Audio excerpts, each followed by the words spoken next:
ભગવાન મહાદેવે ખૂટિયાનો સ્વીકાર નથી કર્યો, ભગવાન મહાદેવે આખલાનો સ્વીકાર નથી કર્યો, ભગવાન મહાદેવે બુઢા બળદનો સ્વીકાર કર્યો. શું લેવા? જેને પોતાના જીવનને સમાજની સેવામાં સમર્પિત કર્યું છે એ છે બળદ. એ તો હવે આપણી પાસે આ બધા ટ્રેક્ટરો થયા, બાકી જઈને પૂછો કોઈ ખેડૂતને ખેતીનું સાધન મૂળ કયું? બળદ જ ને. બળદ વગર કોણ ખેડૂત ખેતી કરી શકતો હતો?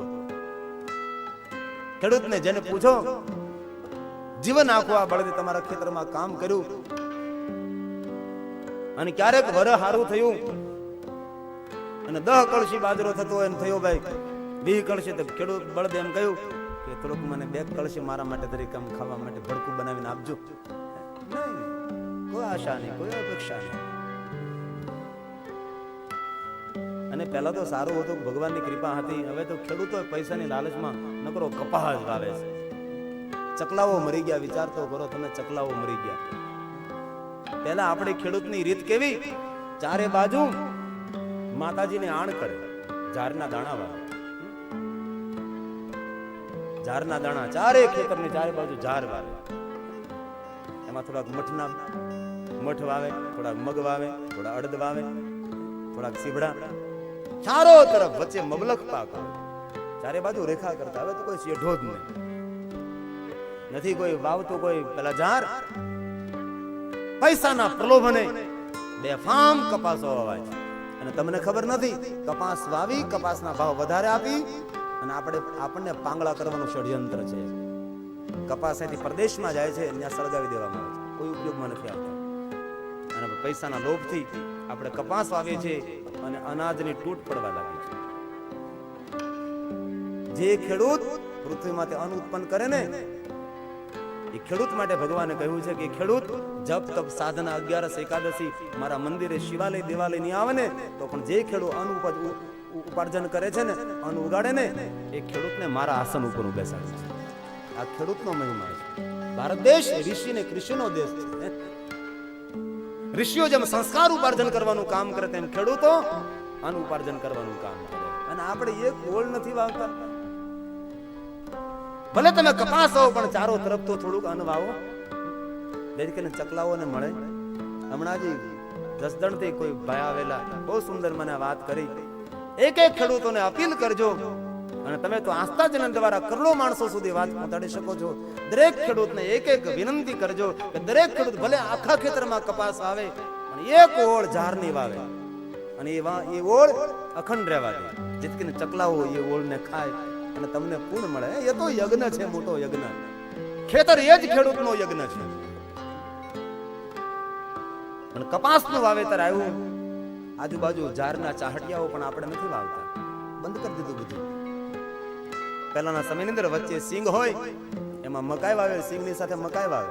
એવું ખેતર આમ રૂડું રળિયામણું લાગે, જાણે ઇન્દ્રનો બાગ હોય ને એવું ખેતર લાગતું આપણું.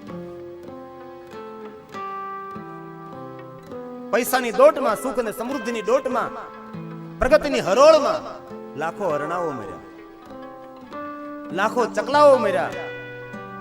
અને તેનું પરિણામ 45 ડિગ્રી, 46 ડિગ્રી, 48 ડિગ્રી અને 50 ડિગ્રીએ પહોંચ્યું પક્ષીઓ સાપ. 50 થી ઉપર 60 પહોંચ્યું એટલે માનવ આ પૃથ્વી પર જીવી નહીં શકે. પહેલા તો કેવું હતું, ખેતરના છેડે છેડે વૃક્ષો હતા. ખેતરના છેડે છેડે આપણા ખેડૂતો વૃક્ષો વાવતા હતા કે મારા બળદને બાંધી શકાય, મારું હાથી ત્યાં છોડી અને ઘરવાળી ભાત લઈને આવે, માથા ઉપર લટક લટક કરતી, અને નીચે આમ ભાત છોડે, છોડીને પછી રોટલી કાઢે, રોટલો કાઢે, તેલને ગોળ કાઢે, પૂડીમાંથી છાશ કાઢે, અને થોડુંક શાલ્યામાં શાક કાઢે. અને ખેડૂત અને તેની પત્ની ખેતરના શેઢે બેઠે અને વૃક્ષની નીચે બેઠા બેઠા ભોજન કરતા. કેવા રૂડા લાગે, રાધા અને કૃષ્ણની જોડી લાગે. એ દ્રશ્ય ક્યાં ગયા? એ દ્રશ્ય ક્યાં અલોપ થયા? એ દ્રશ્યો સુકાઈ ગયા. માટે મારા ખેડૂતોને પ્રાર્થના છે, દરેક પોતાના ખેતરમાં એક એક ગોળ ઝારની વાવે, અને તેને લણવાની નહીં, આમ નામ રહેવા દેવાની. ચકલાઓ તમારા ખેતરમાંથી ઝાર છણશે, ચકલાઓ મનોમન તમને આશીર્વાદ આપશે અને તમારી પેઢીઓ ઉજળી થઈ જાય. આશીર્વાદની કોઈ ભાષા નથી હોતી. એવું કોઈ દિવસ નહીં માનો કે સાધુ બ્રાહ્મણો આશીર્વાદ આપી શકે. જે માણસને જે વસ્તુની જરૂર છે અને જે માણસ દુઃખમાં અટવાયેલો છે એ માણસને મદદરૂપ થાવ, હાશકારો નીકળે એ જ આશીર્વાદ. આશીર્વાદનો કોઈ શબ્દો નથી હોતા. સાધુ બ્રાહ્મણને પગે લાગો અને અમે જે તમને આપીએ સુખી રહો સુખી રહો, એ આશીર્વાદ નથી, આશ્વાસન છે. અને પગે લાગો તો સુખી થવા એમ જ કેવું પડે, એમ થોડું કહેવાય દુઃખી થાવ, નકર કોઈ પગે ન લાગે. પગે લાગીને અમે જે આપીએ આશીર્વાદ નથી, આશ્વાસન છે. આશીર્વાદ તો તમને કોઈ પણ પશુ પક્ષી પણ આપી શકે છે. અરે કીડિયારું પૂરો ને કીડિયારું, એ કીડીઓ પણ તમને આશીર્વાદ આપે છે. અને સાધુ બ્રાહ્મણો આશીર્વાદ આપીને તમારું જો ભરાઈ જતું હોય, તમે તમારા માથા પર હાથ મૂકીને તમારું હરખું થઈ, અમે એનો બે રાત આમ રાખી 24 કલાક બધું હરખું થઈ જાય, એવા બ્રહ્મા કોઈ દી રહેવું. ઠીક, વડીલોને પ્રણામ કરવા, સાધુ સંતોને પ્રણામ કરવા, પણ ખોટી આશા અપેક્ષાઓ નહીં રાખવાની. એ આપણો ભ્રમ છે. અમે આશીર્વાદ આપીને તમારું બધું આમ લોટરી લાગી જાય, ઓફિસ ખોલીને ન બેજે, આ હું લેવાના આ તડકામાં આ બધું 3-4 કલાક એ જંગોળમાં જંગ ખેલવા આવવાનું. ઓફિસ ન બનાવી એર કન્ડિશન, આશીર્વાદ લેવા માટે આવો, તમારું બધું સરખું થઈ જાય. પણ એ નહીં થાય. એ તો કર્મને આધીન આપણું જીવન છે. માટે મારા ખેડૂતોને પ્રાર્થના છે, અને જરૂર મારા ખેડૂતો વ્યાસપીઠની વાત માનશે. એક એક ઓળ તમે ઝાડની વાવો, જેથી કરીને ચકલાઓને ઝાડ ખાવા માટે મળે. અમુક પક્ષી એવા હોય છે એ ગામમાં ન આવે, કારણ કે અવાજ અને ઘોંઘાટથી તે પક્ષીઓ દૂર ભાગે. એવા પક્ષીઓ અન્ન નહીં મળતા, જલ નહીં મળતા મૃત્યુ પામે. પહેલા તમે જુઓ કેટલી ટોળા ચકલીઓ જોવા મળતી હતી. હવે ટોળા ચકલીઓના જોવા મળે છે કોઈ જગ્યાએ? ચકલીઓ સાફ થઈ ગઈ. કેમ? તેને ખાવાનું ન મળે. અરે આપણા પૂર્વજો, આપણા વડીલો ચકલાઓ માટે ખેતરની અંદર પેલું કુંડું બાંધતા હતા પાણીનું. કુંડાની અંદર પાણી ઉપર લટકાડ કરે, નીચે પાણી પીવા તેને આવવું ન પડે. પણ વૃક્ષ હોય, ઝૂંપડી હોય, વાડીએ મશીનની ઓરડી હોય, તેનું નેવું પડતું હોય, પાણીનું ભરીને લટકાવે. ચકલાઓ એમાંથી પાણી પીતા હોય. કોઈ ચકલાઓ અંદર નાતા હોય. ધૂળમાં જયારે ચકલાઓ ના ત્યારે સમજવું ચોમાસું નજીક આવ્યું. ગામડાના માણસો આવું આપણે બધું જોયું હોય છે. મહોક્ષનો અર્થ થાય બુઢો બળદ, વૃદ્ધ બળદ, થાકી ગયેલો બળદ. જીવન આખું ખેતરમાં કામ કર્યું છે. આ શેઠથી પહેલા શેઠે ફૂટપટી મૂકો ને તમે ઓળને માપી દો, એવી સીધી ઓળ. કેવી વાવણી કરી છે. ખેડૂત જ્યારે બળદને ઉપાડે, ઉઠાડે, ત્યારે માથું હલાવતો બળદ ચાલવા લાગે છે. કોઈ દી એમ કહ્યું બળદે, આજે હું થાકી ગયો છું, મારી તબિયત બરાબર નથી. તમારો દીકરો એમ કે બાપા મને જગાડતા નહીં, હું થાકી ગયો છું, મને બરાબર નથી આ તંદુરસ્તી, મને નહીં જગાડતા તમે. દીકરો તમને ના પાડે, પણ બળદ તમને ના ન પાડે. જ્યારે ઉઠાડો ત્યારે બળદ ખેતરમાં કામ કરે છે, અનુવાર્જન કરે છે, સમાજના પેટ ભર્યા છે. એ બળદ એ તો ઠીક સમજ્યા આપણે. ગાયના વાસડાને જ્યારે બળદ બનાવવામાં આવતો, આપણે તો નજરે જોયું હોય ને આ બધું. ગાય ઉભી રડતી હોય, ગાયના આંખમાંથી આંસુ ટપકતા હોય, અને ગાય વિનંતી કરતી હોય, હવે તો મારા દીકરાને ત્રાસ આપવાનું બંધ કરો. હવે તો કેટલા યાંત્રિક સાધનો, કેટલી વ્યવસ્થાઓ ઊભી થાય, હવે તો મારા દીકરાને દુઃખ આપવાનું બંધ કરો તમે. અને એ હું તમને કોઈ નિર્દય બની અને વાસણાને બળદ બનાવવામાં આવતો હોય, એનું મારે વર્ણન નથી કરવું, પણ આપણે જોયું હોય છે. મોત આડે થોડુંક વેળું રહી જાય, ફીણ નીકળી જાય મોઢામાંથી, જ્યારે વાસણાને બળદ બનાવવામાં આવતો ને ત્યારે મોત આડે થોડુંક વેળું રહી જાય. ગાય રડતી રહે અને વાસણાને બળદ બનાવી નાખી આપણે. ત્યાંથી પાછા નથી વળતા. વાંસનો ખપાટનો હુયો કરી ખટ કરતું નાક વીંધી નાખીએ આપણે, અને તેમાં રાહ નાખી દઈએ. નાકમાં કંઈક થોડુંક લાગે, બેનો અનુભવ હોય, નાક વિંધાવે, આંખમાંથી ટપ આંસુ પડી જાય, નાક વિંધાવે ને ત્યારે, અને આપણે હુયો નાખી પેલો ખપાટનો બનાવીને વીંધી નાખીએ, તેને પછી પલોટીએ, અને પછી ખેતીમાં કામ જિંદગી આખી કોઈ આશા નહીં, કોઈ અપેક્ષા નહીં. કોઈ દી બળદ એમ ન કહે જિંદગી આખી તમારા ખેતરમાં કામ કર્યું છે, મને 1 વીઘો જમીન મારા માટે રાખો. દયાવાન કોઈ ખેડૂત હોય તો બળદની સેવા કરે છે, અને તે જ ખેડૂત ધન્ય છે જે ખેડૂત બળદની સેવા કરે છે. નિર્દય ખેડૂતનું લક્ષણ છે બળદના રૂપ ઉપરથી કળાય આવે. સમજો તેની પીઠ ઉપર ભરોળો થઈ ગઈ છે, નિર્દય ખેડૂત છે. પેલું મારે ને એટલે પેલી ભરોળ થઈ જાય, ત્યાંથી પાછો નથી વળતો, પૂછડું વરડે. ભગવાને કેવું સુંદર સીધું પૂછ આપ્યું હોય, મરડીને સર્પ આકાર બનાવી દીધો હોય છે. જે ખેડૂતના બળદના પૂછડા વાંકા સુકાવે ને, સમજો આ નિર્દય માણસ છે. આપણને શરમ આવી જોઈએ. આપણો કાન કોક રોજ મરડે તો અને દરરોજ પૂછડું આપણે બળદના એટલું વળસડાવે, બળદના પૂછડામાં સર્પ આકાર બનાવી દીધો હોય. સમજો આ ખેડૂત નિર્દય માણસ. અરે બળદની તાકાત હોય ત્યાં સુધી તમે ભરો ગાડામાં ઠીક છે, પણ દોહરાવું દેવું ભરવાની જરૂર છે. આ બધા શબ્દો આપણે કાઠિયાવાડના એટલે સમજીએ. દોહરું ઊંટડા સુધી ભરી દઈએ, દોહરું પાછું ન્યા બેહી જાય. ગાડું ઉલ્લે નહીં ને એટલે બળદની બળ પ્રમાણે ગાડામાં વજન ભરો. થોડીક દયા બળદ પણ રાખો. જિંદગી આખે કામ કરે, જિંદગી આખે કામ કરે, નહીં આશા કોઈ નહીં અપેક્ષા. અને બળદ વૃદ્ધ બને છે. અને દેશના ખેડૂતો વૃદ્ધ બળદનું ગઢપણ પાળતા હતા. અત્યારે તો શું વાત કરીએ, બળદ વૃદ્ધ થાય ને કસાઈને આપી દે છે. કેટલાય ખેડૂતોને જોયા છે, પોતાનો બળદ ગરડો થાય ને એટલે ખાટકીને આપી દે છે. અને જે ખેડૂત પોતાના બળદને ખાટકીને આપે ને એને મારો મહાદેવ માફ ના કરે. આ દેશની સંસ્કૃતિ છે.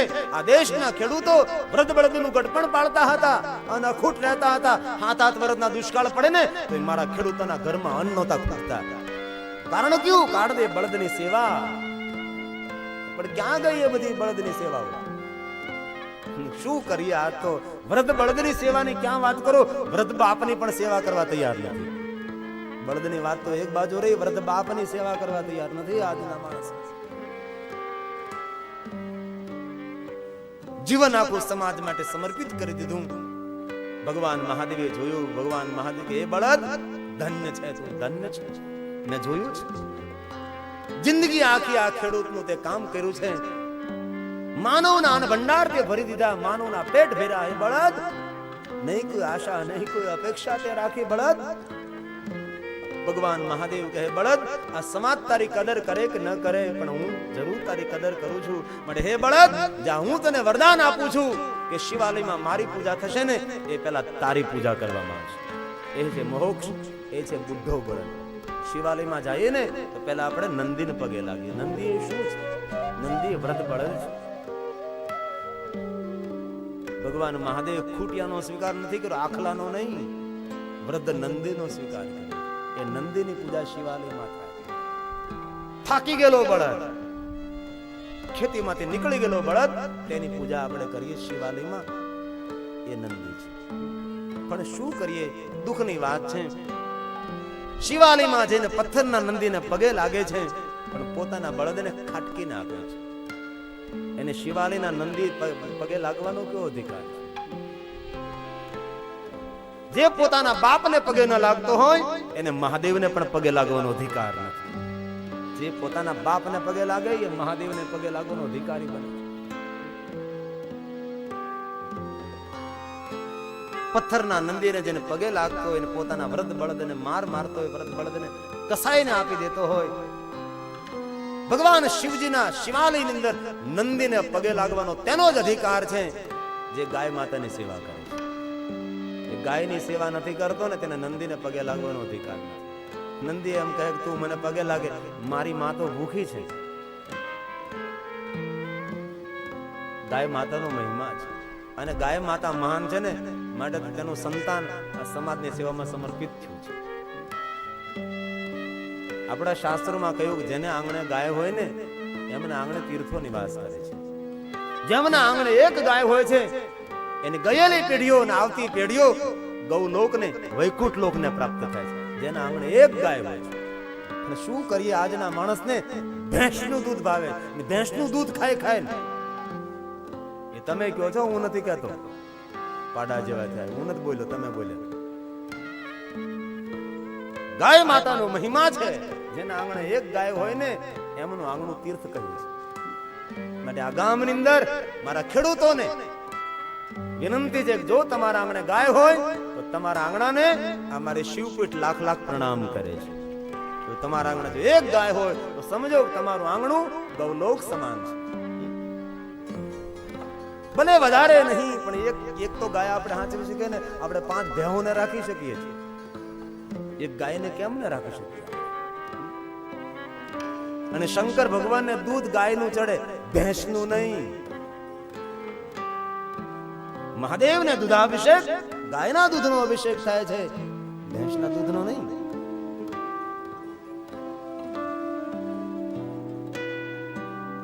ગાયના દૂધથી મહાદેવને એકવાર અભિષેક કરો, તમારા ભંડાર ભરાઈ જાય. એ દૂધ અભિષેકનો મહિમા છે.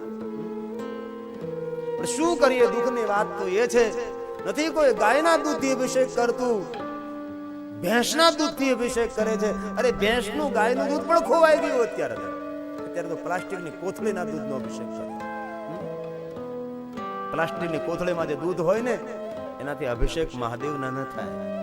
પ્લાસ્ટિકની કોથળીમાં જે દૂધ છે એ દૂધ જ નથી, એ તો સફેદ પ્રવાહી છે. એ તો તમારા મનને મનાવવા માટેનું દૂધ છે, બાકી તેમાં કોઈ દૂધના તત્વ નથી. તો ઠીક છે, કાળો ચા ન પીવો પડે, કાવો લીંબુના પાન નાખેલો, માટે આપણે કોથળીના દૂધનો ચા પી, બાકી એમાં ફરક કઈ. ભગવાન શિવજીને દૂધ ચડાવવા માટે જાય, દૂધની કોથળી લેતો જાય, શિવાલયમાં જાય, દૂધની કોથળી ભગવાનને ચડાવે. પણ કોથળી તોડવાની તો મોઢે જ તોડે, માળો મોઢે તોડીને ધાર કરે. આમ કઈ હોય લાગે. જો આપણે શક્તિ હોય તો આપણે એક આંગણે ગાય રાખીએ, ગાયની સેવા કરે. જે ગાયની સેવા કરે ને તેને કોઈ પણ દેવની સેવા ન કરે ને, બધા દેવતાઓની સેવા ગાયની સેવામાં સમાયેલી છે. આપણે કહીએ ને કે ગાયની સાથે 33 કરોડ દેવતાઓ છે. એક ગાયની સેવામાં 33 કરોડ દેવતાઓની સેવા સમાયેલી, એ છે ગાય માતા. ગાય માતાનું દૂધ ખવાથી બુદ્ધિની વૃદ્ધિ થાય, ભેંસનું દૂધ ખવાથી શરીરની વૃદ્ધિ થાય.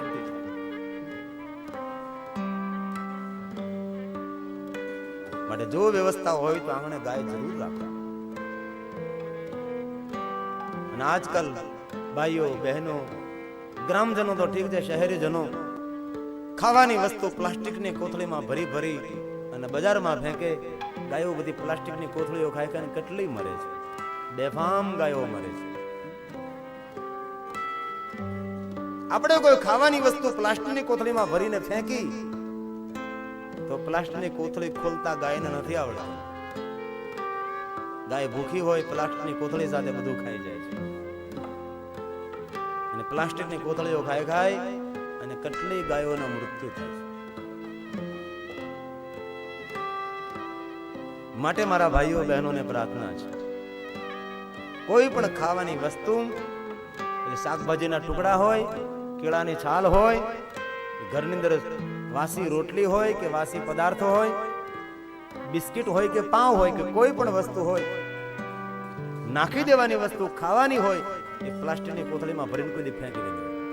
પ્લાસ્ટિકની કોથળીમાં ભરીને જો એ ફેંકી અને એ ગાય ખાઈ જાય અને જો ગાય તડપીને મૃત્યુ પામે તો ગૌહત્યાનું પાપ કોને લાગે?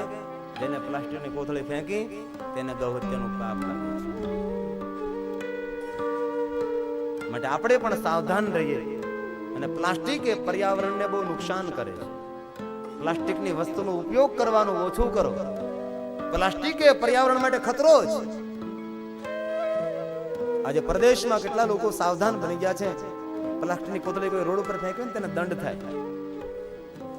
આપણે તો બેફામ પ્લાસ્ટિકની કોથળીઓ ફેંકીએ, માવો ખાય ને કાગળ ફેંકી દઈએ, ગુડકાના પેકેટ ફેંકી દઈએ. સારા માણસો, સજ્જન માણસો કચરો જ્યાં ત્યાં ન ફેંકે. આ શરણ જયંતિ ઉજવણીમાં નરેન્દ્રભાઈ બહુ સુંદર વાત કરી હતી કે આપણા ગુજરાતને 50 વર્ષ પૂરા થયા છે, તેમાં વિશેષ કાંઈ ન કરો પણ કમસે કમ એટલું તમે યોગદાન કરજો કે કોઈ જગ્યાએ કચરો નહીં ફેંકતા. એટલી આ માણસે વાત કરી. એટલી જો સેવા કરશો ને તો પણ મારા ગુજરાતની સેવા છે. અને આપણે તો માવો ખાતા જઈને કોથળી છોડી દઈએ, કાગળ ફેંકતા જાય, જ્યાં ત્યાં થૂકતા જાય. થૂકવું એ અસભ્યતાનું પ્રતીક છે. સજ્જન માણસને તમે થૂકતા ન જુઓ.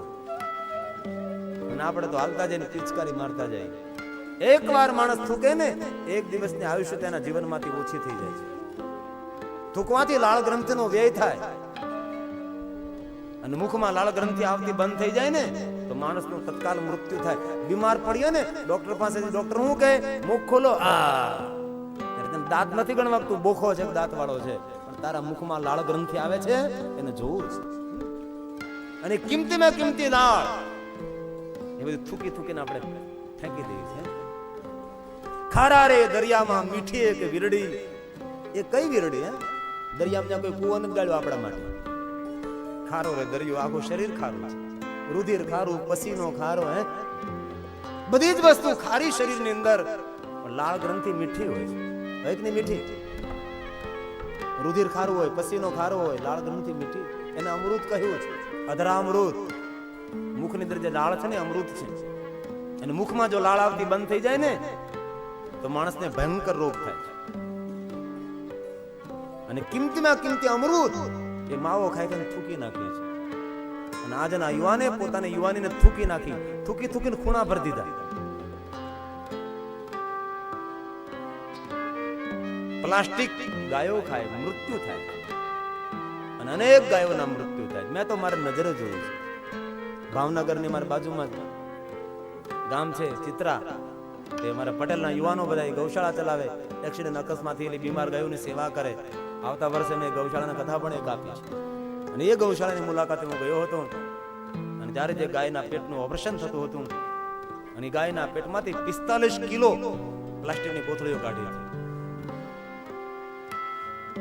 અને ગાયને બચાવી લેવામાં આવી છે. અને એ કોથળીઓ જે કાઢીને અમુક તો ધોઈ નાખો તો વાપરી શકાય. એમાં પ્લાસ્ટિકની કોથળી એક ખોલી, તેમાંથી તો કેળાની છાલ, શાકભાજીના ટુકડાઓ, બટર પાઉં, કાટેલી ચમચી, નેન કટર, પેલા ખોટા ઝાંઝર, જે નકામી વસ્તુ હોય ને એ બેને કોથળીમાં ભરીને પેક કરીને કચરા પેટી નાખી દે.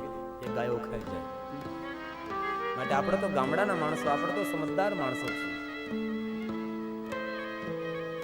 ગાયની સેવા ન કરો તો કોઈ વાંધો નહીં, પણ આપણા હાથથી કોઈ ગાયની હત્યા ન થાય એની કાળજી તો આપણે લેવાની ને. કેટલા કેટલા ગૌ ભક્તો આંદોલન કરે, ગૌહત્યા બંધ કરો, ગૌહત્યા બંધ કરો, ગૌહત્યા બંધ કરો. પણ આપણે લાખ આંદોલનો કરશું, આ જગતમાં ગૌહત્યા બંધ નહીં થાય. પણ ઉપર બેઠેલા માણસો નિયમ એવો બહાર પાડે કે દેશમાં જે ગાયની હત્યા કરે તેને ફાંસીની સજા, તો રાતોરાત ગૌહત્યા બંધ થઈ શકે છે. પણ કરવું જ કોને? આપણે વાતો કરવી છે. માટે ગાયનું જતન થાય, ગાયની રક્ષા થાય એવા પ્રયાસો આપણે સૌએ કરવાના છે. માટે ભગવાન મહાદેવજી મોક્ષનો સ્વીકાર કર્યો છે, બુઢા બળદનો સ્વીકાર કર્યો છે. શિવાલયની અંદર જે આપણે નંદીની પૂજા કરીએ છીએ એ વ્રત બળદની પૂજા છે. માટે આપણા બળદોની આપણે સેવા કરીએ. અમારા સારકુલાની બાજુમાં કરજાળા ગામ છે. એ કરજાળા ગામની અંદર બધા જ ગામના ખેડૂતો ભેગા થઈ અને એક બળદશાળા, વ્રત બળદશાળા ખોલી છે. ગામના બધા જ વ્રત બળદો એક જગ્યાએ રાખવામાં આવે, તેના ઉપર માણસો ગોઠવી દેવામાં આવે, તેની સેવા કરે, તેને પાણી પાય, તેનું લાલન પાલન કરે. અને બળદ પછી વધારે ગરડો થઈ જાય, પડખું ફરી ન શકે તો બળદને પકડી અને બીજું પડખું ફેરાવે, નીચે હાદરા નાખે, નીચે કુવળ નાખે. કુવળ કયો ને? કુવળ, પેલો ઘઉંનું કુવળ નાખે અને પડખું પર, જેથી કરીને ભાઠા ન પડે. તેને આવી સેવા સેવાધારી માણસો કરે છે. અને જે માણસ સેવા કરે છે એ જ પોતાના જીવનને શણગારે છે. બાકી પોતા માટે તો કાગડા કૂતરાઓ જીવે છે. તો આપણા મને કાગડા કૂતરામાં ફરક કયો? હે, માનવ તો તેને કહેવાય કે પોતા માટે નહીં, સમાજ માટે જીવે. માનવ તેને કહેવાય બીજાના સુખ માટે જીવે. માનવ તેને કહેવાય જગત કલ્યાણ માટે જીવે. બાકી પોતાના માટે જે જીવે ને તેને માનવ નથી કહ્યો. એ તો કાગડા કૂતરાઓ સમાન છે. પેટ તો કાગડા કૂતરાઓ ભરે છે. આપણા પેટ માટે જો આપણે જીવતા હોય તો એને જીવન નથી કહેવાતું. જીવન તો તે જ છે, સેવાકી પ્રવૃત્તિ કરે છે, સમાજ કલ્યાણના કાર્યો કરે છે, જગત હિતના કાર્યો કરે છે. એવા સેવાધારીઓ પોતાના જીવનને શણગારે છે. જે પોતાના જીવનને સમાજની સેવામાં સમર્પિત કર્યું છે એવા સેવાધારી માણસોને મારી વ્યાસપીઠ લાખ લાખ પ્રણામ કરે છે. એને જ પ્રણામ થાય, તેની જ વંદનાઓ થાય. જે સેવા કરે છે, કોઈ ગાયોની સેવા કરે, કોઈ પક્ષીની સેવા કરે છે, કોઈ વૃક્ષો ઉગાડે છે, વૃક્ષનું જતન કરે છે. એ વૃક્ષ પ્રેમીઓ, ગૌ પ્રેમીઓ, પક્ષી પ્રેમીઓ, વન પ્રેમીઓ, એવા સેવાધારી માણસોને તો આપણે જેટલા વંદન કરીએ એટલા ઓછા છે. એમાં જ જીવનનો શણગાર છે. તો સવારે ઉઠ્યો નથી, નાયો નથી, સિરાયું નથી, બેઠો નથી, બપોર જેવું ખાધું નથી, ઉતો નથી, અને 5 સાડા 4 થાય એટલે ગામના ઓટલા ભાંગવા આવી જાય, વાળું થાય એટલે વાળું કરીને પાછો હોઈ જાય ડરક કરીને. આને કઈ જીવન કહેવાય? ખાઈ ખાઈને ગાગર જીવડા પેટ કર્યા છે. આ કઈ જીવનનો શણગાર છે? જીવનનો શણગાર સમાજની સેવામાં છે, સમાજની કલ્યાણમાં આપણા જીવનનો હિત અને કલ્યાણ છે. માટે ભગવાન મહાદેવ સેવાના પ્રતીક રૂપે નંદીનો સ્વીકાર કર્યો છે. ભગવાન શિવ અને શક્તિનું પ્રાગટ્ય થયું. સૂર્ય ને ચંદ્ર ને વાયુ ને તેજ ને આકાશ નહીં, પોતાના પ્રકાશથી પ્રકાશિત છે. ભગવાન શિવ અને શક્તિ દ્વારા અદ્ભુત એક પુરુષ પ્રગટ થયા. કમલ જેવા નેત્રો, મનોહર શ્રેષ્ઠ જેમની આકૃતિ, દિવ્ય રૂપ ધારી. હવે ભગવાન શિવ અને શક્તિ દ્વારા જે પુરુષ પ્રગટ થાય એ પુરુષ કે જેમ તેમ તો ન જ હોય, દિવ્ય પુરુષ પ્રગટ થયો છે. રૂપ કેવું?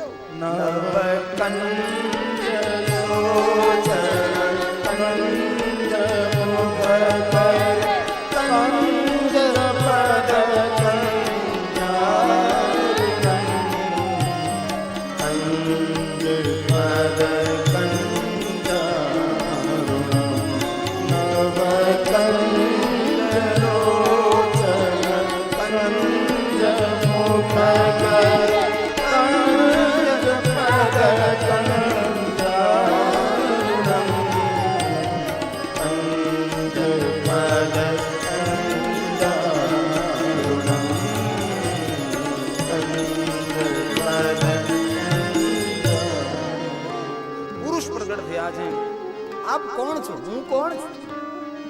પ્રધાન પુરુષ અને પ્રકૃતિ કહે છે. બ્રહ્મ તત્વમાંથી પ્રગટ થયેલા અમે પ્રધાન પુરુષ પ્રકૃતિ, અમારું નામ શિવ અને શક્તિ છે. અમારા દ્વારા તમે પ્રગટ થયા છો. તમારું નામ વિષ્ણુ રહેશે. સૂર્ય, ચંદ્ર, પૃથ્વી કાંઈ પ્રગટ નથી થયું.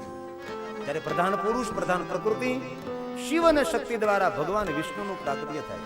અને ભગવાન શિવ કહે છે તમારું નામ વિષ્ણુ રહેશે. વિષ્ણવતે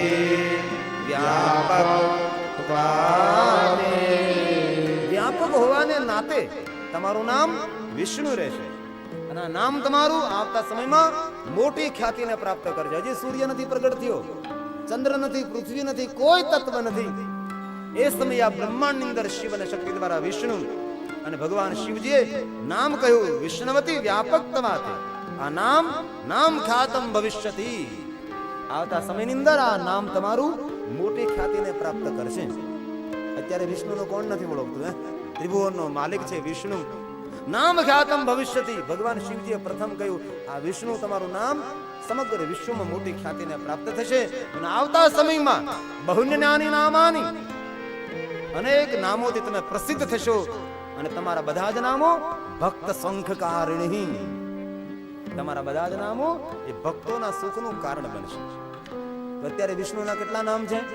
વિષ્ણુ સહસ્ત્ર નામ. આ ક્યારે કહ્યું ભગવાને શિવજીએ? જગતની ઉત્પત્તિ નો હાથ થઈ હતી. નહીં સૂર્ય, નહીં ચંદ્ર, નહીં તારા, નહીં નક્ષત્ર, નહીં પૃથ્વી, નહીં હું, નહીં તું, નહીં અંધકારની અંદર પ્રકાશમય શિવ અને શક્તિ દ્વારા વિષ્ણુ. અને એ સમયે શિવજીએ કહ્યું કે અત્યારે તમારું નામ વિષ્ણુ રહેશે. આવતા સમયમાં તમારું નામ મોટી ખ્યાતિને પ્રાપ્ત થશે. અને આવતા સમયની અંદર અનેક નામોથી તમે પ્રસિદ્ધ થશો. અને તમારા બધા જ નામો એ ભક્તોના સુખનું કારણ